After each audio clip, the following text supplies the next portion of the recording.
जब से मॉनसून सत्र की शुरुआत हुई है तब से लेकर अब तक विपक्ष महंगाई और जीएसटी को लेकर संसद में प्रदर्शन कर रहा है, जिसकी वजह से सदन की कार्रवाई को लगातार स्थगित किया जा रहा है। इसी बीच संसदीय कार्रवाई में बाधा उत्पन्न करने का आरोप लगाते हुए केंद्रीय मंत्री स्मृति ईरानी ने कांग्रेस नेता और पूर्व अध्यक्ष राहुल गांधी पर जोरदार हमला बोला है, जिसमें उन्होंने कहा है कि जिनका पूरा राजनीतिक जीवन संसदीय परंपराओं का अपमान करते बीता हो, आज वे संसदीय कार्रवाई न हो इसके लिए अपने आप को समर्पित कर रहे हैं।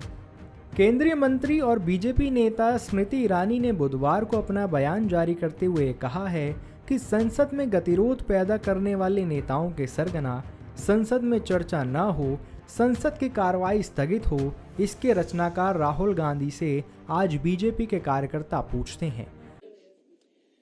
संसद में गतिरोध पैदा करने वाले नेताओं के सरगना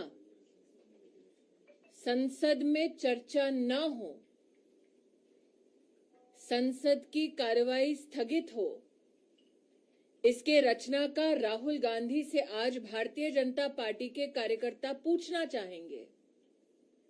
कि आपने अपने संसदीय इतिहास में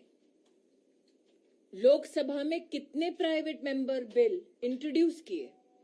आपने अपने संसदीय इतिहास में लोकसभा में कितने प्राइवेट मेंबर बिल प्रस्तुत किए? केंद्रीय मंत्री ने आगे यह भी कहा कि जिन्होंने अमेठी के सांसद होने के नाते आज तक अमेठी के लिए एक प्रश्न न किया हो, जिन्होंने अमेठी छोड़कर वायनाड जाने के बाद 2019 के लोकसभा के शीतकालीन सत्र में 40% से भी कम उपस्थिति रखी हो, आज वो संसद की कार्रवाई न चले इसके लिए अपने आप को समर्पित कर रहे हैं। राहुल गांधी, जिनका राजनीतिक इतिहास इस बात से भी प्रतिबिंबित होता है कि वो देश में कब हैं, देश के बाहर कब हैं, वो उनकी अपनी पार्टी में चिंता का विषय बन जाता है, उनसे कहना चाहती हूं कि वो भले ही अनप्रोडक्टिव हों पॉलिटिकली, लेकिन पार्लियामेंट की प्रोडक्टिविटी पे अंकुश लगाने का दुस्साहस निरंतर ना करें।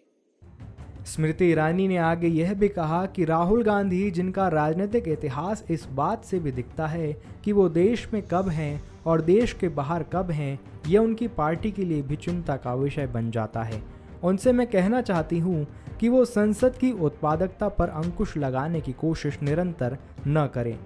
दरअसल आपको बता दें कि कांग्रेस की अगुवाई में तमाम विपक्षी दल संसद भवन परिसर में जीएसटी और महंगाई जैसे मुद्दों को लेकर केंद्र के खिलाफ दर्जन भर प्रदर्शन कर रहे हैं। विपक्ष के हंगामे के चलते संसद के दोनों सदनों की कार्रवाई भी सुचारू रूप से नहीं चल पा रही है, जिसकी वजह से सदनों को लगातार स्थगित करना पड़ रहा है।